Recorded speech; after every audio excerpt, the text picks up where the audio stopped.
Telugu YouTube ఛానల్లో మీ వ్యాపార ప్రకటనల కోసం 9154949554 కి కాల్ చేయండి.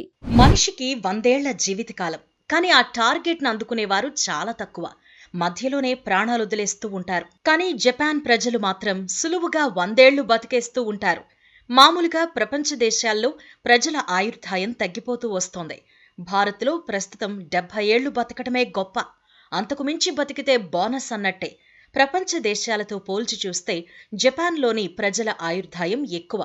సగటున 84 ఏళ్లకు పైగా జీవిస్తున్నారు. అక్కడి ప్రజల్లో 100 ఏళ్లు దాటిన వాళ్లు అడుగడుగునా కనిపిస్తారు. మరి వీరి హెల్త్ సీక్రెట్ ఏంటి?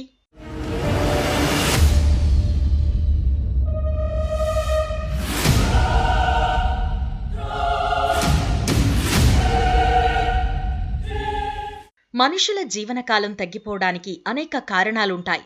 అందులో మొట్టమొదటి కారణం లైఫ్ స్టైల్. 2 తరాల ముందుకి ఇప్పటికీ జీవన శైలిలో చాలా మార్పులొచ్చాయి. ఒకప్పుడు ఆరోగ్యం కోసం తినేవాళ్ళు, ఇప్పుడు రుచి కోసం తింటున్నారు. కేవలం ఆహారం విషయంలోనే కాదు, మొత్తం లైఫ్ స్టైల్లోనే మార్పులొచ్చేశాయి. దీనికి తోడు వాతావరణము కలుషితమైపోయింది. స్వచ్ఛమైన గాలి పీల్చుకోవడానికి వీల్లేకుండా పోయింది. ఉదయం లేచినప్పటి నుంచి ఉరుకులు పరుగులు, ఏది పడితే అది లోపలికి తోసేస్తున్నాం. ఆరోగ్యం గురించి ఆలోచించి నోరు కట్టేసుకునే వాళ్ల సంఖ్య తక్కువే. అందుకే 40 ఏళ్లకే అన్ని జబ్బులు వచ్చేస్తున్నాయి. 70 ఏళ్లకే పండు ముసలితనం ఒంటి మీదకొచ్చేస్తోంది. ఆ తర్వాత జీవితం చాలించటమే. కానీ ఇంత ఆధునిక జీవన శైలికి అలవాటు పడిపోయిన కాలంలోనూ జపాన్ ప్రజలు ఇంకా తమ లైఫ్ స్టైల్ని మార్చుకోలేదు. తమకు నచ్చినట్టు బతుకుతున్నారు. వాళ్లు పండించిందే తింటున్నారు. స్వచ్ఛమైన వాతావరణంలో హాయిగా ప్రశాంతంగా గడిపేస్తున్నారు.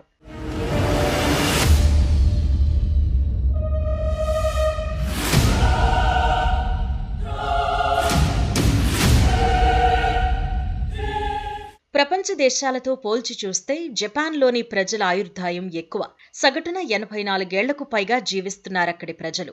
కానీ అక్కడి ఒకినోవా అనే ద్వీపంలో మాత్రం 100 ఏళ్లు దాటిన వాళ్లు ప్రతి ఇంట్లో కనిపిస్తారు. పండు ముసలిగా కనిపించినా అందరూ ఆ వయసులోనూ ఆరోగ్యంగా ఉంటారు. తమ పని తామే చేసుకుంటారు. అవసరమైతే ఇల్లు గడవడం కోసం చేతనైన పని కూడా చేస్తారు. అసలు అన్నేళ్లు బతకడమే ఆశ్చర్యం అనుకుంటే వాళ్లంతా యాక్టివ్గా కనిపించటం ఇంకా ఆసక్తి కలిగించే విషయం. అక్కడి ప్రజలు క్రమబద్ధమైన జీవితాన్ని ఆస్వాదిస్తారు. అక్కడి ప్రజలు ఎక్కువ కాలం బతకడానికి కారణం వాళ్ల ఆహారపు అలవాట్లు. సాధారణంగా మనకు ఆకలేసినప్పుడు ఏం చేస్తాం? టకటక మనకు నచ్చినవన్నీ లాగించేస్తాం. కడుపు నిండేంత వరకు ఊరుకోం. కానీ జపాన్లో అలా కాదు. ప్రజలు ఓ రూల్ ఫాలో అవుతారు. ఎంత ఆకలి వేసినా సరే కడుపు నిండేంత తినరు. 80% మాత్రమే తింటారు. అంటే మిగతా 20% పొట్టను ఖాళీగా ఉంచేస్తారు. అక్కడి ప్రజలు ఈ నిబంధనను చాలా ఖచ్చితంగా ఫాలో అవుతారు. ఇళ్లలోనే కాదు, హోటళ్లలోనూ అంతే. సర్వ్ చేసేటప్పుడే లెక్క వేసుకుని మరీ ఇస్తారు. తినేవాళ్లు కూడా అంతే, లెక్క ప్రకారం తింటారు. ఇలా లెక్కలేసుకుని మరీ తినడానికి కారణం ఏంటి అంటే, ఇలా చేయటం వల్ల డైజెషన్ ప్రాసెస్ చాలా యాక్టివ్గా ఉంటుంది. తినది చాలా సులువుగా జీర్ణమవుతుంది.